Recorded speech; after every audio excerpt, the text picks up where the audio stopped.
9 departments watched in silence. The commander ended the entire program. My hands were locked inside 2 metal rings that hummed against my wrists. The rings were called resonance bands. They could shut down my nerves in less than a second if I tried to move the wrong way. I sat on a low stone bench in the middle of a round chamber. The walls were carved from a strange blue rock that seemed to glow from inside. Around me, set high above the floor, stood 9 tall platforms. On each platform stood the head of a galactic conquered department. 9 sets of eyes. 9 different species. Not one of them was speaking. I am Commander Elias Vance. 3 days ago, I was the captain of the only human ship attached to the Joint Observation Initiative. Today, I was the first human ever brought before the inner tribunal of the conquered. The silence in that chamber was the loudest sound I had ever heard. My name was being whispered across half the galaxy by now. Some called me a hero, most called me a problem. The 9 beings looking down at me were going to decide which one was the truth. I kept my back straight. I kept my eyes forward. My heart was beating fast, but I made sure my face showed nothing. Humans had a habit the conquered did not understand. We could feel fear and still walk straight into it. That habit was the reason I was sitting here. That habit was also the reason I was still alive. To understand how I ended up in that chamber, you need to know how humanity got into the conquered in the first place. 2 years before that day, our species was given probationary status. That meant we could attend meetings. We could send a few ships into conquered space. We could not vote. We could not lead any mission. We could not give orders to any non-human officer. The older species said we were promising but unstable. They said we needed time to grow up. Most member species had been part of the conquered for thousands of years. They moved slowly. They talked for weeks before making a single choice. They wrote rules for everything, and then they wrote more rules to explain the first rules. To them, humans seemed like loud children running through a quiet library. I did not blame them for thinking that way, but I also knew something they did not. Sometimes a quiet library is where the worst things hide. I was given command of the Iron Star vessel Wayfarer. She was a refit destroyer, smaller and older than most conquered ships. The conquered engineers laughed when they saw her engines. They called her primitive. My crew called her home. She had carried us through 3 rotations on the Joint Observation Initiative without one mistake. That meant something to us, even if it meant nothing to anyone else. My crew was small but sharp. My second in command was Lieutenant Marin Holt. She was the best xenolinguist humanity had ever produced. She could speak 14 alien tongues and read the body language of a dozen more. If a conquered officer twitched the wrong way, she could tell you what they were hiding. My chief engineer was Dr. Felix Brand. He had gray hair, kind eyes, and hands that could fix anything mechanical. He once repaired a torn fuel line during a meteor storm with nothing but tape and patience. The mission that brought me before the tribunal was supposed to be simple. The Joint Observation Initiative was a long-running program that watched a young world called Thuron 4. The people on Thuron 4 had not yet developed space travel. They were close, but not quite there. The conquered wanted to study them from a distance. 12 ships from 6 species took turns watching the planet. The rules were strict. No contact, no signals, no interference of any kind. 9 conquered departments oversaw the program from far away. They sent their orders through coded channels.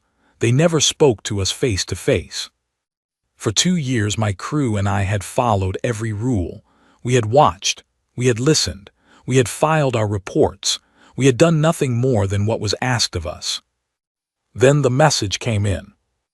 I was on the bridge of the Wayfarer when Marin turned in her seat. Her face was tight. The light from her screen made her look pale. "Commander," she said, "we just got a flash report from the research outpost on the second moon of Thuron 4. The transmission cut off mid-sentence." The research outpost was small. About 40 scientists from 6 different conquered species worked there. They studied weather patterns, plant samples, anything they could gather without breaking the no-contact rule.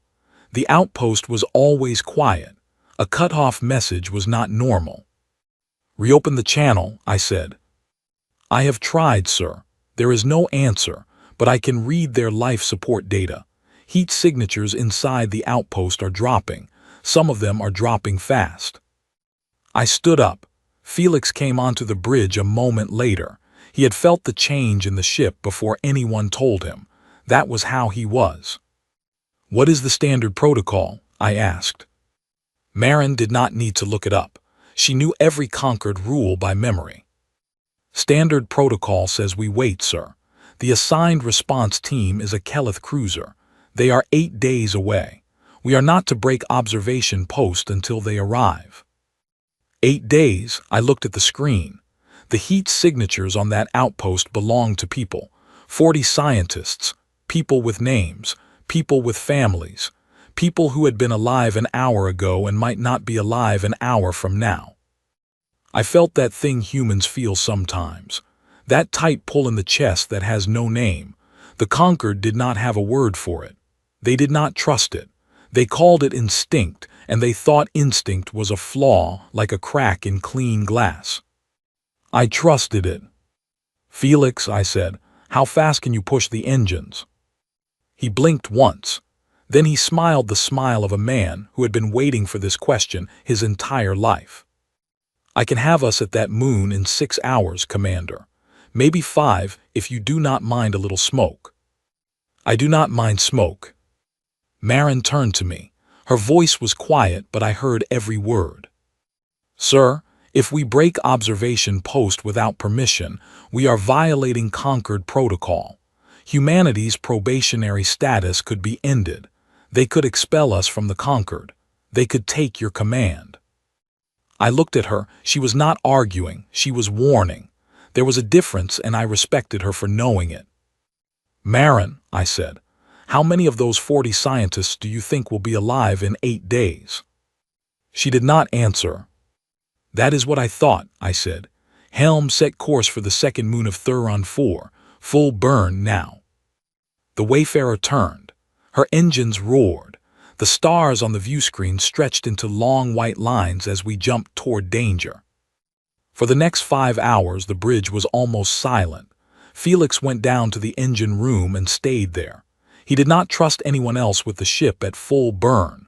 Marin ran scans every few minutes, trying to pick up any fresh signal from the outpost. Nothing came through. The heat signatures kept dropping. I sat in my chair and thought about the rules I was breaking. There were many. The Conquered had a long memory and a longer list of punishments. By the time we reached that moon, the report of my decision would already be moving through 9 different departments. Reports moved faster than ships in Conquered space. Someone in a quiet office was reading my name right now and writing the word disobedient next to it. I did not care. Or rather, I cared, but not enough to stop. I had read the histories of the older species. I had read about times when their rules had cost them everything. They had watched plagues spread because they were waiting for paperwork. They had watched colonies fall because the right department had not yet voted. Their patience was not always a virtue. Sometimes their patience was a weapon their own enemies used against them. Humans were different, not better, not smarter, just different. We had grown up on a world where waiting could mean losing the people you loved. We learned to move first and fix later. The Conquered saw this as childish. I saw it as the only honest way to live. Halfway through the burn, Marin's screen lit up with a new alert. She read it twice before speaking. "Commander, we just received an order from Conquered Command. They have noticed our course change. They are ordering us to return to our assigned post immediately. Failure to comply will result in full review of your command." "Full review," I said. "That is a polite way of saying I will lose my ship." "Yes, sir." "Reply that we are experiencing communication difficulties." She gave me a small look, the look of a woman who knew her commander was lying and who agreed with the lie. "Communication difficulties confirmed, Commander." I almost smiled, almost. The hours passed. The Wayfarer pushed harder than she had ever pushed before. Felix called up once to say that one of the cooling pipes was groaning. I told him to keep going. He did. When we finally came out of the high burn, the second moon of Thuron 4 hung in front of us like a gray stone. The research outpost was a small cluster of buildings on the dark side of the moon. From this distance, it should have looked normal. Lights on the towers, heat from the chimneys, movement on the landing platforms. Instead, it looked dead. I leaned forward, so did Marin. The view screen zoomed in. I saw the truth, and the truth was bad. 3 of the outpost's main buildings had been breached, not from the outside, from the inside. Atmosphere was venting in slow white clouds into the vacuum. The lights on the lower levels were flickering. One whole wing was dark. "Commander," Marin said, "I am picking up life signs, many of them, but they are moving in patterns I have never seen before." "Show me." The screen filled with dots. Some dots were still. Some dots were moving toward the still ones. The moving dots were grouped in strange clusters. They moved together, then split apart, then grouped again. It was not how scientists moved. It was not how anyone calm moved. It was how something hunting moved. A cold feeling crawled up my back. I had read every report from every species the Conquered had ever studied. I knew what panic looked like on a sensor screen. This was not panic. This was something else. "Felix," I said into the comm, "get to the airlock, bring my suit, we are boarding." There was a pause, then his voice came back, calm as ever. "On my way, Commander." "Marin," I said, "you have the bridge. If we are not back in 2 hours, you take the Wayfarer and you go. You do not wait, you do not come after us." She turned to face me. There was something in her eyes that I had not seen before. Not fear, something closer to respect. "Sir," she said, "Conquered rules say a commander should never lead a boarding party. Commanders are too valuable." I picked up my helmet from the rack beside my chair. I held it under one arm and walked toward the lift. "Marin," I said without turning around. "Conquered rules were written by people who had never been the ones waiting to be rescued. We are about to fix that." The lift doors closed behind me. The hum of the ship filled my ears. Somewhere below me, Felix was already at the airlock, checking the suits, loading a small toolkit. He did not need to ask why. He never did. I took a slow breath, then another. The next few hours were going to test everything I knew about command. They were going to test everything humanity had been told it could not do. 9 departments were watching from far away. 9 departments were already writing their reports. Let them watch, I had work to do. The airlock cycled open with a long hiss. Felix stood beside me in his suit, his helmet under one arm. He looked at me the way a man looks at a friend he might not see again. Then he put his helmet on and locked it. I did the same. "Suit sealed," I said. "Felix status." "Pressure good, oxygen good, power at 100%, toolkit ready." "Weapons." 2 stunners each, standard issue, plus this. He held up a long metal rod with a glowing tip. "I built it last month. It sends a focused electrical pulse, short range, strong enough to drop almost anything that has a nervous system." "You built that last month." "I get bored, Commander." I smiled inside my helmet. Felix had a way of saying things that made even a bad day feel a little smaller. We crossed from the Wayfarer to the outpost through a short docking tube. The tube shook under our boots. The seals were old and the moon's gravity was light. As we reached the other side, the inner door of the outpost did not open. The lock had been damaged. Felix knelt down and opened a panel in the wall. He worked fast. Within 2 minutes, the door slid open with a tired groan. The smell hit us first. Even through the filters of our suits, we caught a sharp chemical scent. The kind of smell that meant something had been burned, or worse, was rotting in a place where rotting was not supposed to happen. The hallway in front of us was dark. Emergency lights blinked in pale red along the floor. Papers and broken equipment lay everywhere. A chair was tipped over. A coffee cup lay smashed against the wall, its dark liquid frozen mid-splatter from the cold. "Felix," I said, "stay close. Do not get more than 3 meters from me." "Yes, Commander." We moved forward. The hallway opened into a wide common room. A long table stood in the middle, covered in scattered tools and unfinished reports. Plates of food sat half-eaten. A music player on a side table was still playing softly, a slow tune in some language I did not know. But there was no one there. "Marin," I said into the comm, "do you read me?" Her voice came back through static. "I read you, Commander." "Where are the life signs?" "Most of them are below you, 2 levels down. There are also small groups on this level, but they are not in the common areas. They are in the side rooms." "Which side rooms?" "Storage and laboratory." I looked at Felix. He met my eyes through his visor. We both understood. Whoever was alive on this level was hiding. We moved to the first storage room. The door was sealed from the inside. I knocked twice on the metal. Then I spoke through my external speaker, slowly and clearly.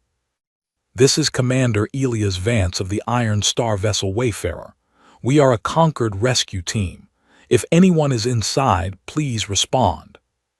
For a long moment there was nothing. Then I heard the soft scrape of something heavy being moved. The door opened a crack. A pair of large dark eyes looked out at me. They belonged to a young woman from a species called the Velurian. The Velurians looked almost human, except their skin was a soft silver and their eyes were wider and darker than ours. "You are real," she whispered. "I thought you might be one of them." "One of who?" She did not answer. She just opened the door fully and stepped back. Behind her in the storage room were 8 more scientists, 3 Velurians, 2 humans, 2 members of a small reptile species called the Drennan, and 1 Kelith, the tall blue-skinned species that ran most of the Concord's defense department. They were all alive. They were all afraid. "What happened here?" I asked. The young Velurian, who said her name was Lyra, took a slow breath before answering. "It was the soil sample," she said. "We brought up a soil sample from Thuron 3 days ago. It was supposed to be quarantined, but something in it was alive, something we did not see at first." "What kind of something?" "A spore, microscopic. It got into the air system. It spreads through breathing. Once it reaches the brain, it takes over. The host stops being themselves. They walk, they move, they attack, but they are not who they were." I felt the cold feeling come back, stronger now. "How many are infected?" "We do not know. Maybe 20, maybe more. We sealed ourselves in here yesterday. The infected ones cannot break the door, but they wait outside sometimes. They listen. We do not know if they understand what we say, but we do not speak loudly anymore." Felix and I looked at each other. "Lyra," I said, "are there more groups like this hiding in other rooms?" "Yes, we have been in contact through short-coded taps on the walls. There is a group in laboratory 2, 5 people. There is another group in the lower medical bay, 8 people, but 2 of them are wounded. We do not know about the 3rd level. The signals from there stopped this morning." I did the math fast. If there were 40 scientists in this outpost and we had 9 here, plus 5 in the lab, plus 8 in the medical bay, that meant fewer than 25 were accounted for as survivors. The rest were either gone or had become something we did not understand yet. "Felix," I said, "we need to clear a path back to the Wayfarer for the survivors. Then we need a way to make sure nothing infected leaves with us." "I have an idea, Commander," Felix said, "but you are not going to like it." "Tell me anyway." "The engines on the Wayfarer can produce a focused thermal pulse, a short burst of intense heat aimed through the docking tube. It would sweep through the air systems of the outpost. The suits we are wearing have heat shielding. We would survive it.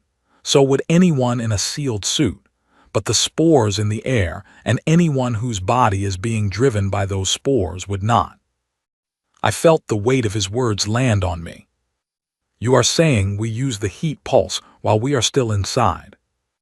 Yes, Commander, after we get the survivors into suits. The pulse takes only 6 seconds, 6 seconds of very hot air. Then it cools. The infected ones cannot put on suits. They no longer have the mind to do it, so they would not survive the pulse. I closed my eyes for a moment behind my visor. I had known when I gave the order to come here that there would be hard choices. I had not known they would be this hard. I thought of the rule the conquered lived by. No interference, preserve all life when possible, wait for proper authority, move slowly, decide carefully. I thought of the spores in the air. I thought of what would happen if even one infected person reached a conquered ship or a conquered world. The number of dead would not be 40, it would be millions. Lyra, I said, how long until those spores can survive in deep space?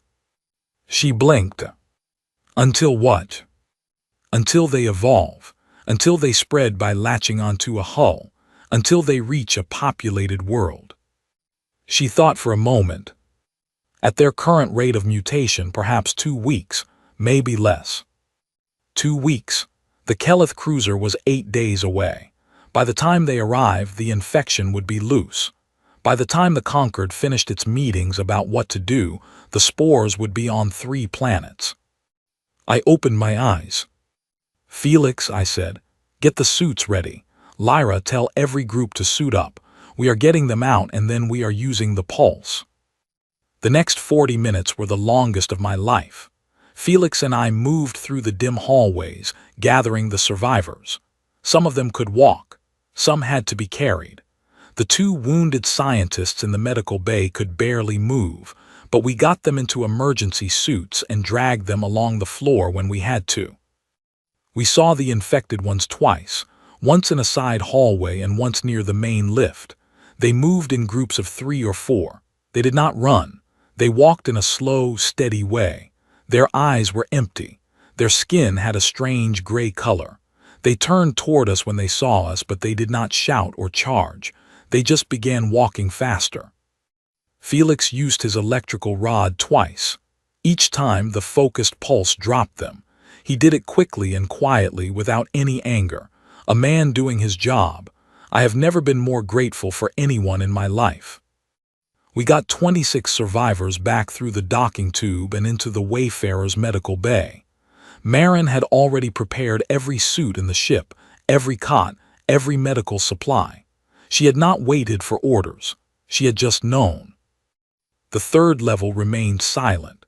I sent a small drone down to look. It came back with images I will not describe in detail. I will only say that no one was left alive down there. Felix, I said, set up the pulse, send it through the docking tube on my mark. He left to go to the engine room. I stayed by the airlock. I needed to see the moment with my own eyes. When Felix gave the signal, I gave the order. The Wayfarer's engines roared. A wave of intense heat rushed through the docking tube and into the outpost.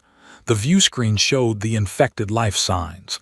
They flared bright on the sensor for a moment. Then they faded. Then they were gone. The pulse ended. The outpost cooled. The air inside became safe again, at least until any new spores grew. The Conquered cleanup team would handle the rest. I stood by the airlock for a long minute. I did not move. I did not speak. I had given an order that I knew would follow me forever. I had ended the suffering of people who had once been scientists and friends. I had also saved a galaxy from something that should never have existed. I did not feel proud. I did not feel relieved. I just felt tired. When I finally turned around, Felix was standing behind me. He did not say anything. He just put a hand on my shoulder. Then he walked back to the engine room. I went to the laboratory where the spore samples were stored. I wanted to see them with my own eyes. I wanted to understand what had killed those people. What I saw under the microscope changed everything. The spores were not natural, not even close. Their genetic structure had clear markings of design, synthetic sequences, engineered traits. Someone had built these things in a laboratory. Someone had put them in that soil sample. Someone had used my outpost, my mission, and my crew as part of a plan I did not yet understand. I called Marin over. She studied the screen for a full minute. "Commander," she said, "these markings match patterns from a banned weapons program, a program that was officially shut down by the Conquered 40 years ago." I stared at her. "You are sure?" "I would bet my life on it, sir." I stood there in that small laboratory, surrounded by the silence of a ship full of people I had just saved, and I understood what I was looking at. This was not an accident. This was not a tragedy of nature. This was a crime committed by someone inside the Conquered itself. The flash report from Conquered Command arrived an hour later. I read it on the bridge. The words were short and cold. "Stand down. Return to Conquered space immediately. You are relieved of command pending tribunal." Marin read it over my shoulder. "They are pulling you in, Commander." "Yes," I said, "they are." "What do you want to do?" I thought about it for a long moment. Then I made my second hard choice of the day. "Marin, copy every piece of data we have on these spores, every image, every gene sequence, every report. Encrypt it. Then send copies to 7 independent laboratories across the galaxy. Pick labs in different sectors, different species, different political affiliations. Make sure no single department can stop them from receiving it." She blinked. "Commander, if we do that, we are leaking classified data. If we do not do that, they will bury this, and the next outpost will not have anyone like us coming for it." She stared at me, then she nodded. She moved to her console and began typing fast. I sat down in my chair and looked at the stars on the view screen. Somewhere out there, on a quiet station, 9 department heads were already reading reports about me. They thought they were going to handle a small problem. They thought they were going to make a young human commander disappear quietly into the records. They were wrong. I was not going to disappear, and I was bringing the truth with me. We arrived at the Conquered capital station 4 days later. I had spent most of those days writing my report. Every detail, every minute, every choice. I wanted everything on record. The capital station was huge. It was a ring-shaped structure floating between 3 small moons, lit by thousands of soft lights. Ships came and went from 100 different docking arms. Diplomats from 60 species walked through its long halls. It was the heart of the Conquered. It was also, I now suspected, the place where the worst people in the Conquered hid. 2 security officers were waiting for me at the airlock. They wore the silver uniforms of internal affairs. They were polite, but their hands were near their stunners. "Commander Vance," one of them said, "we must place you under formal detention. Please come with us."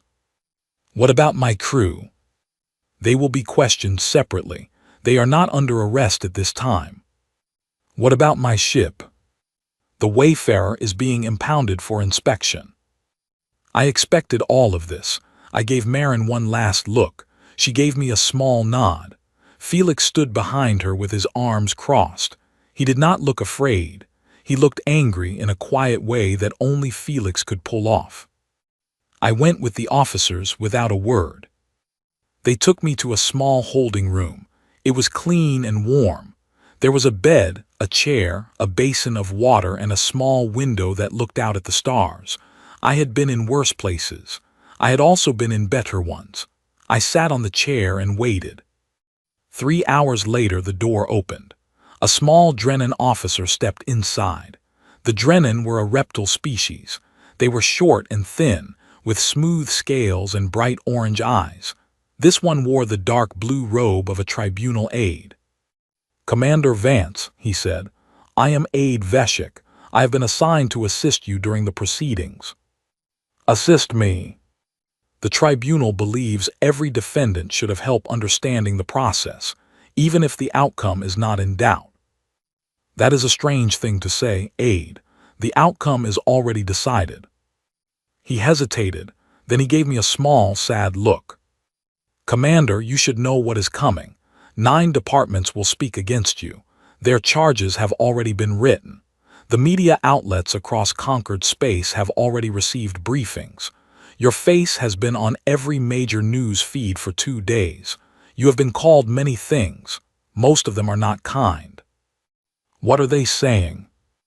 They are saying you broke protocol. They are saying you destroyed conquered property. They are saying you killed conquered citizens, even if those citizens were already lost to the spore. They are saying humanity is too young to be trusted. I leaned back in my chair. And what do you think, Aide Veshik? He was quiet for a long time. I think, he said slowly, that I lost a cousin on that outpost. He was a botanist. His name was Krell. He had a wife and 2 young ones. He had been at that outpost for 6 months. I am sorry, Aide. Do not be sorry. He died before you arrived. The records will show that. You did not kill him. The spore did. And the people who made the spore did. I am not here to argue your case in front of the tribunal. I am only here to walk you through the procedure. But I wanted you to know that not every Drennan, not every conquered citizen believes what the news feeds are saying. I looked at him for a long moment, then I nodded. Thank you, Aide. He gave a small bow and left.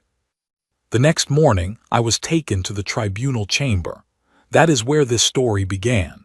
That is where I sat with resonance bands on my wrists, looking up at 9 raised platforms.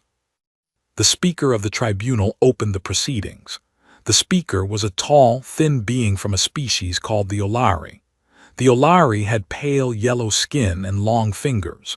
They were known for their fairness, although they were also known for never showing emotion of any kind. Commander Elias Vance of the human species, the speaker said, you stand before the inner tribunal of the Galactic Conquered on charges brought by 9 departments. Each department head will state their charges. You will then be given the opportunity to respond. The speaker turned to the platform on the far left. Department of Defense, state your charges. The figure on the platform was Streller, a Kelith of high rank. The Kelith were tall and blue, with strong jaws and deep voices. Streller had been the head of defense for 12 years. He had a reputation for being firm and unfriendly. Commander Vance, he said. His voice rolled through the chamber like distant thunder. You broke observation protocol in a clear and willing way. You deployed a thermal pulse inside a conquered facility. You distributed classified biological data without permission. These are not minor mistakes. These are serious violations. The Defense Department demands your removal from service. The Defense Department demands the immediate end of humanity's probationary status. The speaker turned to the next platform. Department of Science. A small Carven scientist stood there. She read a list of charges related to the spore samples. Her tone was flat. Department of Bioethics. A round, soft-spoken Velurian named Council Jorah began to speak. She listed charges about the destruction of infected hosts. Her words were precise, but I saw something in her face. A small twitch when she said the word infected. A tiny flinch when she said the word engineered. I made a note of that in my mind.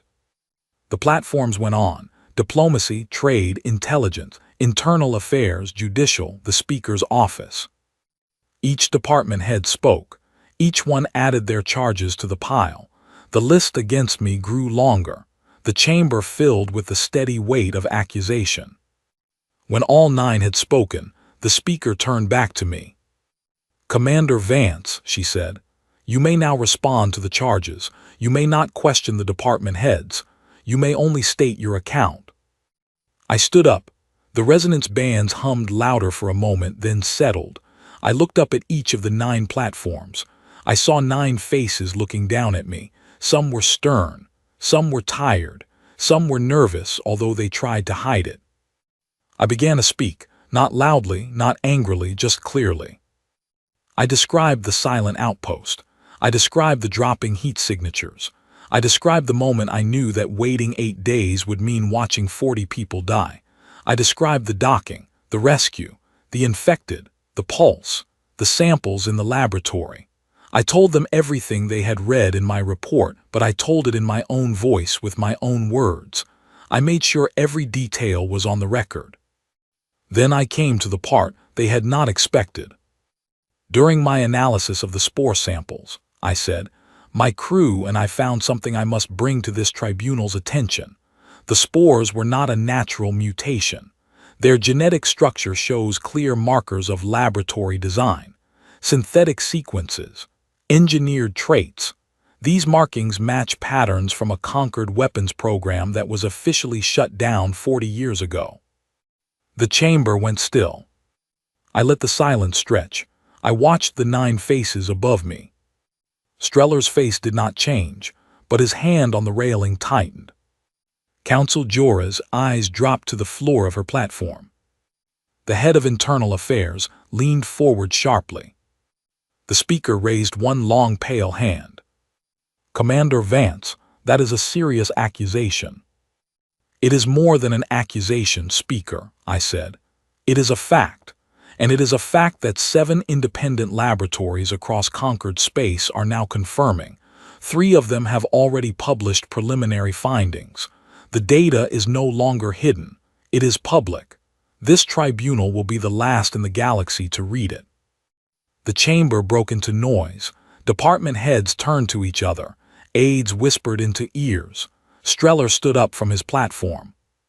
Speaker, Streller said sharply, I demand this part of the record be sealed. The head of Internal Affairs stood up too. I oppose that motion. If there is evidence of a banned weapons program, this tribunal must investigate. Counsel Jorah was very, very pale. She had not stood up. She had not spoken. I watched her. I knew. She knew I knew. The speaker raised both hands. Order, order. We will recess for 30 minutes. The commander will be returned to his holding room. Department heads will remain in this chamber. No one is permitted to leave. No external communications will be allowed during the recess. The resonance bands tightened on my wrists. The 2 security officers came forward. As I walked toward the door, I caught one last look at Streller. He was staring at me with cold blue eyes. He was no longer trying to hide what he felt. He hated me. I returned the look without expression. He could hate me all he wanted. The data was already out. The labs already had it. Whatever happened to me in this chamber, the truth was going to reach every corner of the galaxy. That part of the fight was already won. What came next was a different kind of fight, and I was ready for it. They put me back in my holding room.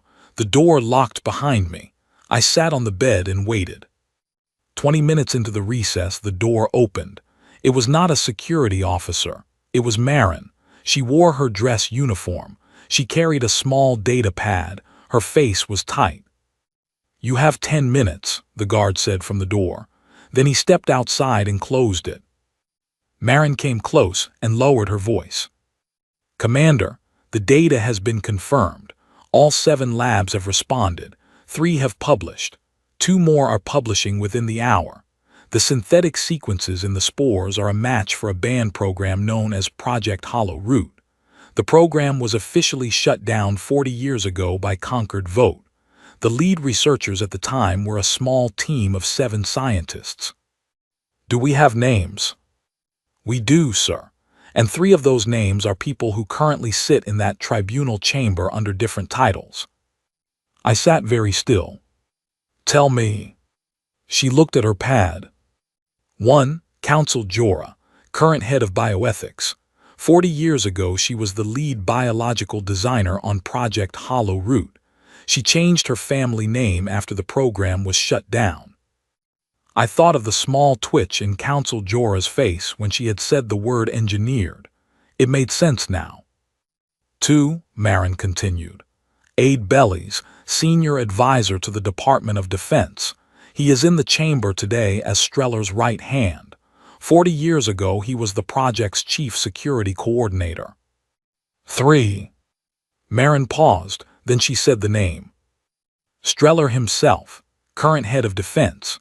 40 years ago, he was a young Kelith officer assigned as the program's military liaison. He was the one who recommended the program be shut down on paper, but the records show that he also fought to preserve the spore samples in storage. Officially, the samples were destroyed. The trail goes cold there. I closed my eyes. I let the names sit in my mind. So the people accusing me of breaking protocol are the same people who built the thing that killed 40 scientists. Yes, sir. And they were going to use my tribunal to bury the story under my name. Yes, sir. I opened my eyes. I felt something cold and steady move through my chest. Not anger, not fear, just a kind of clear, calm focus. The same feeling I had on the bridge of the Wayfarer when I gave the order to break protocol. Marin, I said, did you bring the full report? She held up the data pad. Everything is on here. Lab confirmations, published findings, the original Hollow Root personnel records which Internal Affairs apparently never destroyed, genetic comparison charts, witness statements from 2 retired Concord researchers who worked on the project and are still alive. Encrypt the data pad with my voice key. Then tell the guard I need it during the next session as part of my response. She nodded. There is one more thing, sir. The judicial chair in there. The Valurian named Tasha. She is one of the few department heads who has no connection to Hollow Root, and she lost a personal friend on that outpost. Good, I said. Then she is the one I will speak to first. Marin gave me a long, steady look.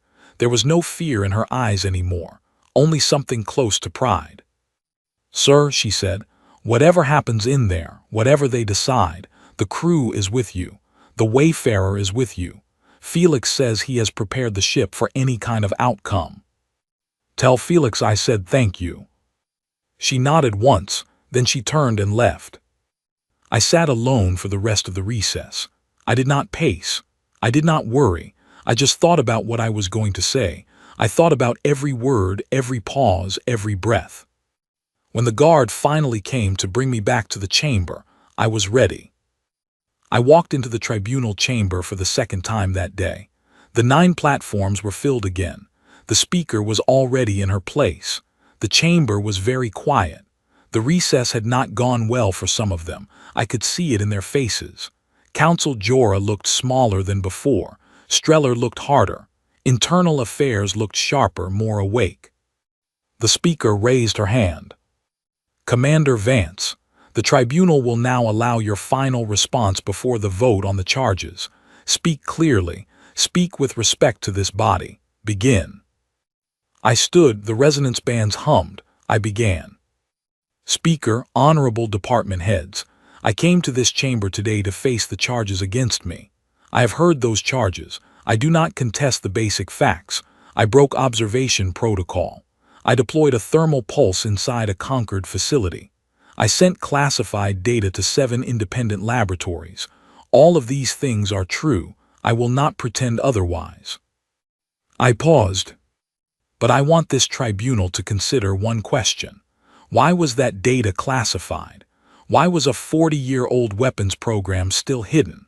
Why were the spores that killed 40 scientists carrying the genetic markers of a Concord laboratory?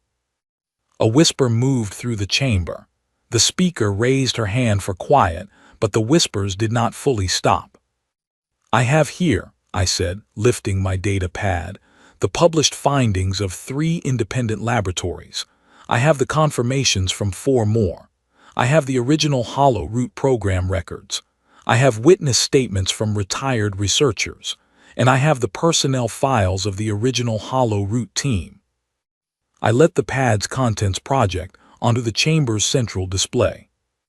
The names appeared in clean white letters. 7 names with photographs from 40 years ago and current photographs beside them. 3 of the current photographs were faces in the chamber. The whispers became louder. Some department heads stood up.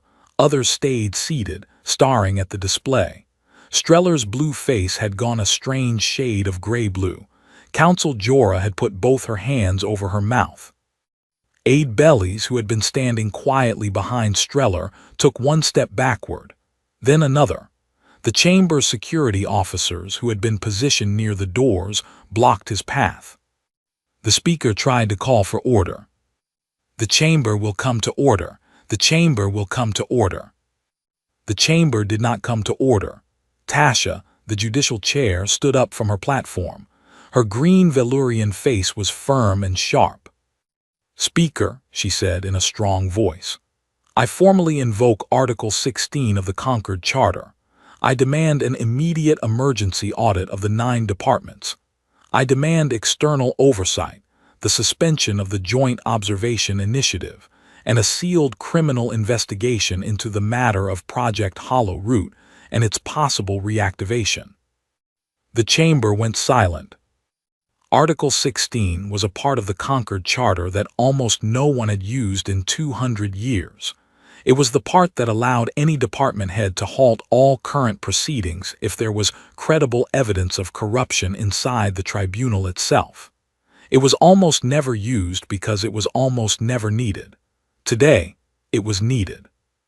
The speaker stood very still. The Olari did not show emotion easily, but I thought I saw something like relief move across her face. "The motion is recognized," she said quietly. "We will need a second." "Seconded," said the head of Internal Affairs without hesitation. "Seconded," said the head of Science. "Seconded," said the head of Trade. 4 seconds, more than enough. The motion